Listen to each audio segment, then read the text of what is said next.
ကျွန်တော်မူသူမစုကျွန်တော်ကလေးတော့လဲကျွန်တော်မူသူမစုစုတာလည်းပတ်သက်လေးတွေဆရာလေးနဲ့စီလေးတွေအားအကုန်မောက်ကြပါလေပတ်သက်35လေးယူပါတယ်ပတ်သက်35လေးကကျွန်တော်ရဲ့အရင်လေးကျွန်တော်ရောင်းဝယ်လုပ်နေတာဒီကြားရကလိုဗီဒီယိုကြီးလည်းပြောပြလဲပါတယ်စာရွက်စာတမ်းတွေလည်းအကုန်မြောင်းနေလို့ပြောပါတယ်အရေးကြီးတဲ့စာရွက်စာတမ်းတွေကျွန်တော်တော်လေးလို့မမုတ်လေးတခုရလို့ကျွန်တော်လည်းအကုန်လုံးပြည့်ပြလိုက်တယ်ဗျာမလုံးသင့်ပါဘူးကျွန်တော်ကလေးလေးတော့ရောက်လူမမဲ့တောက်တက်နေတာ3နိုင်4နိုင်ရဲ့လက်တန်းရဲ့ကျွန်တော်ကလေးလေးတော့ရောက်လူမမဲ့တောက်တက်နေတဲ့ကလေးလေးအကုန်လုံးကြည်စံလာနေပြီးတော့မြောင်းတဲ့အထိဝင်ပြီးတော့ပုံပါတယ်အခုလက်ရှိပြောနေတာပေါ့နော်ဒါတောင်တကုံရက်ကွက်ပါလက်ရှိပေါ့နော်တရားခွန်တရားလေးအခြေအနေမှာခုနတော့စစ်အင်အားအလုံးရင်းနဲ့တို့တွေလမ်းမတစ်လျှောက်ကိုတို့တွေဒီဘန်ကအကာအကွယ်တွေကိုဖယ်ရှားရင်းနဲ့မှာပေါ့နော်ဒီအကိုအိမ်တွေကပစ္စည်းတွေကိုတို့တွေရိုက်ခွဲဖျက်ဆီးတဲ့အပြင်ကိုဒီအကိုမှာရှိနေတဲ့ပိုင်ဆိုင်မှုတွေကိုလည်းယူသွားပြီးတချို့ပစ္စည်းတွေကိုလည်းဖျက်ဆီးခဲ့ရလို့သိရပါတယ်အခုလက်ရှိကတော့ဒီကိုလက်ရှိခံစားနေရတဲ့ဓာတ်ရိုက်အခြေအနေဖြစ်ပါတယ်အခုမနေ့တုန်းကဖြစ်တဲ့အနေထားလေးပြောပြပေးပါအောင်ရှင်မနေ့တုန်းကဖြစ်တာကျွန်တော်ကလေးတော့ရောက်နေတမင်းလေးချက်ပြီးတော့တိုင်းလေးတော့ကျွန်တော်တိုင်းလေးတော့တမင်းစားမယ်လို့ဆိုတော့အိမ်တကားလေးဖွင့်လာတယ်ပြည့်တယ်ဆိုတော့အိမ်တကားလေးစီးလိုက်တယ်အဲ့ဒါစီးလိုက်တော့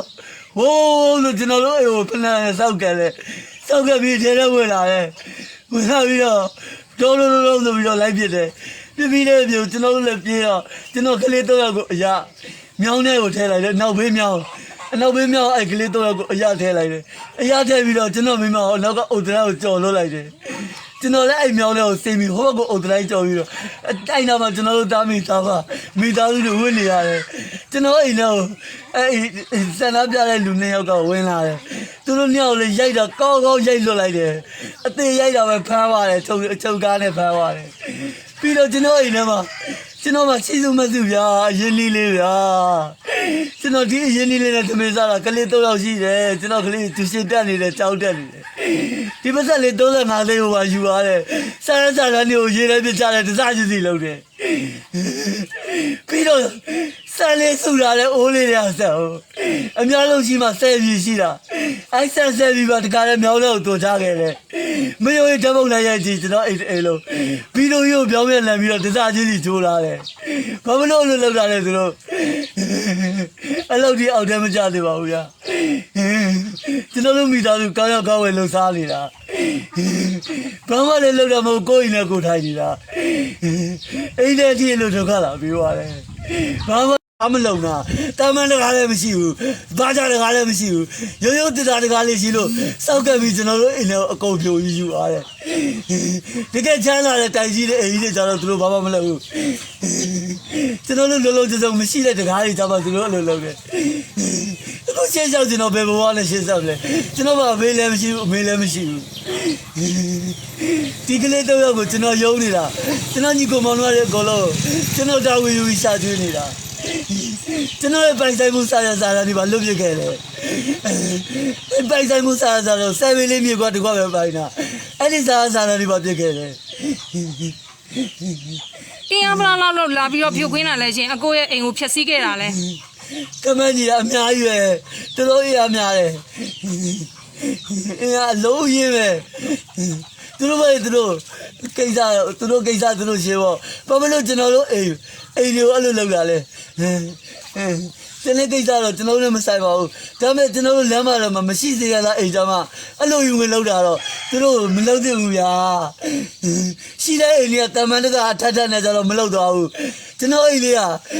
သူတို့7နှစ်ပဲရှိသေးတယ်ကျွန်တော်ညီမတွေလည်းတော့ပါကျွန်တော်ညီကောင်မောင်နှမတွေကိုတောက်ပတ်ပြီးရှာကျွေးနေတာဒါမနေ့တော့ဘယ်ချိန်လောက်ကလှုပ်သွားရလဲရှင်7 နာရီကျော်လောက်ကအခုလက်ရှိပေါ့နော်တောင်တကုံ109ရက်ကွက်တစ်လျှောက်ကိုတို့တွေဖြိုခွင်းနေတာဖြစ်ပါတယ်လက်ရှိတော့ကြီးပြစ်တန်နေတော့မကြားရသေးပေမဲ့တောက်လျှောက်အင်အားအလုံးရင်းနဲ့900နီးပါးလောက်ရှိတယ်လို့သိရပါတယ်အဲ့ဒီအလုံးရင်းနဲ့တို့တစ်လျှောက်ဝင်လာပြီးတော့ဒါဒီလမ်းပေါ်မှာရှိတဲ့ကိုယ့်ရဲ့အိမ်ကိုဖျက်ဆီးသွားတာပါလက်ရှိသိရတဲ့လောက်ကတော့နော်109နဲ့104ရက်ကွက်ကြားထဲမှာလူ2ဦးတ နက်ကြီးထိပြီးတော့တဦးကိုတော့ပြန်ပြီးတော့ကဲတင်နိုင်ပေမဲ့ကျန်တဲ့တဦးကတော့တေဆုံးသွားပြီလို့သိရပါတယ်ဒါလက်ရှိမနက်ပိုင်းရခဲ့တဲ့အခြေအနေဖြစ်ပါတယ် တော်ပြီကျွန်တော်တို့လည်းတောပြောင်းတော့မယ်မနေရတော့ဘူးတောပဲသွားတော့မယ်ကိုရှိတဲ့ဟာလေးတော့ကျွန်တော်ကစူးစမ်းနေခဲ့တာမစားရမတော့ရစူးခဲ့တာကျွန်တော်ရက်ွက်ထဲမှာဆိုလဲကျွန်တော်အလူတိုင်းရောပါတယ်ဗျာရက်ွက်ထဲမှာတမရှိအောင်လည်းနေတယ်ဒီလိုကြီးကတော့မလုပ်သင့်ပါဘူးရက်ွက်ထဲမှာရှိတဲ့တခိုးကြိုးတော့ကျွန်တော်အိမ်ကိုမလုပ်ဘူးကျွန်တော်ရက်ွက်ထဲမှာအမြဲတမ်းအလူတိုင်းလူမျိုးမျိုးပါလာမင်းလုပ်ခဲ့တာဒီလိုကြီးမလုပ်သင့်ဘူးဗျာကျွန်တော်မှရှက်လျှောက်သွားမယ်ကလေးတွေအနာဂတ်အများကြီးရှိတယ်နားလည်မှုရှိသေးတယ်ဗျာကျွန်တော်တို့ဆေးရတဲ့အိမ်ဆေးရလို့တကားလုံးလုံးကြုံကြုံမရှိတာပေါ့ဒီအိမ်ကိုဒီလိုလုံးတင်တာမလုပ်တင်လားသူတို့နားလဲတင်တယ်ဗျာနားလဲတင်တယ်ဗျာ အခုလက်ရှိပြည်သူတွေကတော့ဒါထပ်ပေးပြီးတော့ပုံးဆောင်နေရတဲ့အနေထားပါဘာဖြစ်လို့လဲဆိုတော့ဒီလမ်းမတစ်လျှောက်ကိုအင်အားအလုံးရင်းနဲ့တက်လာတာဖြစ်တဲ့အတွက်ပြည်သူတွေကတော့လုံခြုံတဲ့နေရာတွေမှာပုံးရှိုးကွယ်ရှိုးနဲ့နေရပြီးတော့သူတို့ရဲ့အနေထားကိုစောင့်ကြည့်နေရတဲ့အခြေအနေဖြစ်ပါတယ်လက်ရှိအချိန်ကတော့ဒါဒီအကိုကတော့ဗောနော်ဒီရဲ့သူ့ရဲ့အိမ်ဖြက်စီးခံရမှုနဲ့ပတ်သက်ပြီးတော့ဓာတ်ရိုက်ကြုံတွေ့ခဲ့ရတဲ့လူတစ်ယောက်ဖြစ်ပါတယ်အခုဆိုရင်လည်းထိခိုက်မိတဲ့လူ2ယောက်ရှိထားပြီးဖြစ်ပါတယ်အဲ့2ယောက်ထဲမှာ1ယောက်ကတော့တေဆုံးသွားပြီဖြစ်ပါတယ် ကြောက်တက်နေတဲ့လူမမဲ့ကလေးလေးတွေမြောင်းနေဖို့နေရတယ်ဗျာဘဝမှာကားမကြုံဘူးတယောက်မှ9နှစ်9နှစ်7နှစ်ပဲရှိသေးတယ်လူမမဲ့ကလေးလေးတွေဗျာသူရှင်တက်နေတဲ့ကလေးလေးတွေနောက်ပဲအိမ်နာကျွန်းနဲ့မြောင်းနေကိုစေးပြီးဝက်ကြရတယ်ဗျာဘဝမှာကျွန်တော်သားလူကြီးပြီးကျွန်တော်တေးကြလိုက်တာဗျာနားလေသေးတယ်ဗျာလမ်းမလည်းမှနေပါလားမှန်ပါတယ်လောကလမ်းမနေတယ်ချမ်းသာတဲ့အိမ်လေးတိုက်တယ်အများကြီးပါမရှိလို့တကားမလုံကြုံတာပေါ့စင်းရလို့တကားမလုံကြုံတာပေါ့အဲ့မလုံကြုံတဲ့အိမ်ဟိုမှာလုံရတယ်ဗျာနေတာတော့ငားနေတာကျွန်တော်အိမ်ငားနေတော့ဘောပါဗျာလုံရတယ်ဗျာလူကိုပြစ်တက်လိုက်တော့သိတယ်အခုလက်ရှိဒါဒီအကိုတဦးပဲကြုံတွေ့ရတဲ့အနေအထားမျိုးဖြစ်ပါသေးတယ်။ကျန်တဲ့လူတွေလည်းခုလိုမျိုးကိုခံစားနေရတယ်လို့ပဲမတူညီတဲ့ပုံစံတွေနဲ့ခံစားနေရတဲ့လူတွေလည်းတွေ့ရပါသေးတယ်။လက်ရှိကျမဒီမြေပြင်ကိုရောက်ရှိနေတဲ့အနေအထားမှာတော့ကျမမနက်ပိုင်း81ကိုရောက်ခဲ့ပြီးပါပြီ။အဲ့81ကအခြေအနေအရမနေ့ညတော့သူတို့တခြားပြစ်ခတ်မှုတွေကြောင့်သေဆုံးသူ9ဦးရှိနေပြီးတော့16ဦးထိခိုက်ဒဏ်ရာရရှိထားပါတယ်။ဒါဟာအနည်းဆုံးအခြေအနေပဲရှိပါသေးတယ်။ပြီးတော့လည်း56မှာလည်းတောက်လျှောက်ဖြိုခွင်းမှုတွေရှိနေပါတယ်ဒါပေမဲ့လက်ရှိအချိန်ထိတော့သူတို့တွေရဲ့ဖြိုခွင်းမှုတွေကတော့အတားအဆီးတွေကိုသူတို့ဖယ်ရှားနေသေးပဲဖြစ်ပါတယ်ပြစ်ခတ်မှုတွေကတော့တချို့တလေလောက်ပဲကြားသိရသေးတယ်လို့သိရပါတယ်ဒါပေမဲ့တရားခွန်တရားလေးအခြေအနေမှာတော့ပြစ်ခတ်မှုတွေရှိနေတာဖြစ်တဲ့အတွက်2ဦးထိခိုက်ဒဏ်ရာ2ဦးမှာ1ဦးသေဆုံးပြီး1ဦးကတော့